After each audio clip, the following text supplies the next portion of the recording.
Hi! If you've been watching my channel, you'll know that I've been working on my favorite things knitwear sweater number 20 for a little bit. In this video, we will be just working on the neckline. This is where I'm at. Do you guys think I should keep it like this? I think this is it. This is fashion.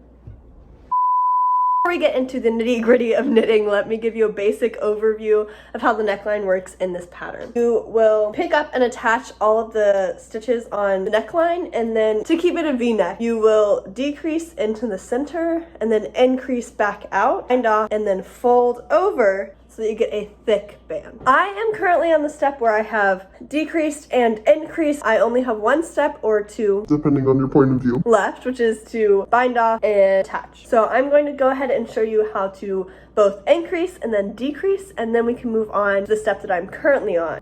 So let past BB teach you all about that. To set up for knitting the neckline, you need to put a stitch marker between the two stitches on the bottom of your V. To work this decrease, you're going to work normally in the rib until you get to 2 stitches before your marker. Once you get there, you're going to knit 2 together normally, slip your marker, and then knit 2 together on the other side.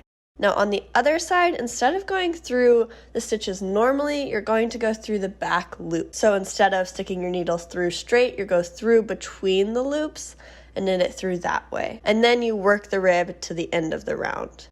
So here I am doing that one more time, knitting 2 together, slipping my stitch, and then knitting the next 2 together through the back loop. I'm struggling, but I'll get there, I promise. Working the rib after you have done the decrease is really just knowing kind of what stitch is next, so pay attention to if you're purling or knitting after you've decreased. Do this either 8 or 16 times depending on if you want a narrow or a wide rib. Make sure that after the amount of rounds, either again 8 or 16, you have the correct number of stitches for your size, and then you'll do 1 round and just normally in the rib.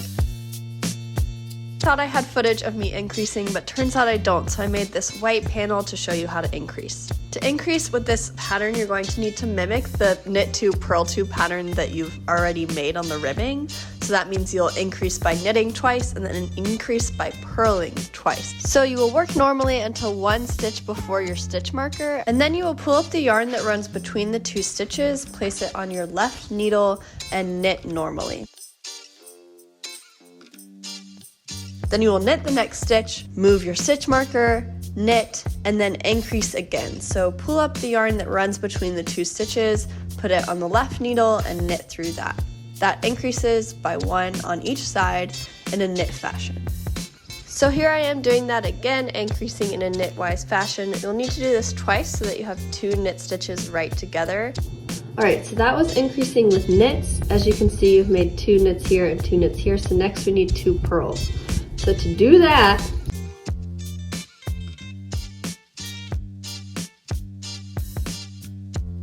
so you pick up, instead of knitting in, you're going to purl. So bring your yarn to the front and purl through that. And now you've created a purl stitch to match the pattern. Knit 2, purl 2, knit 2, purl. Then you knit 1,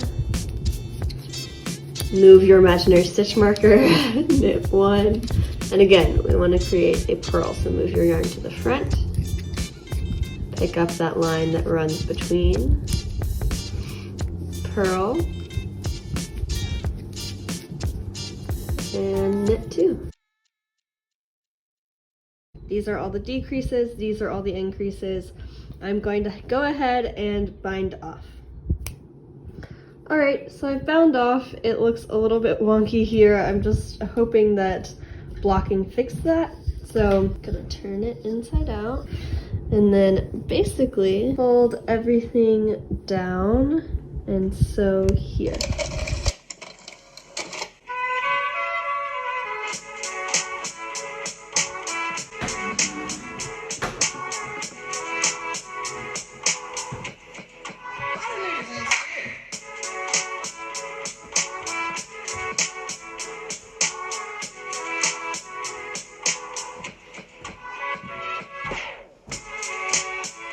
One mistake I just made, so be careful. I realized I started sewing down this cable instead of on the side of this.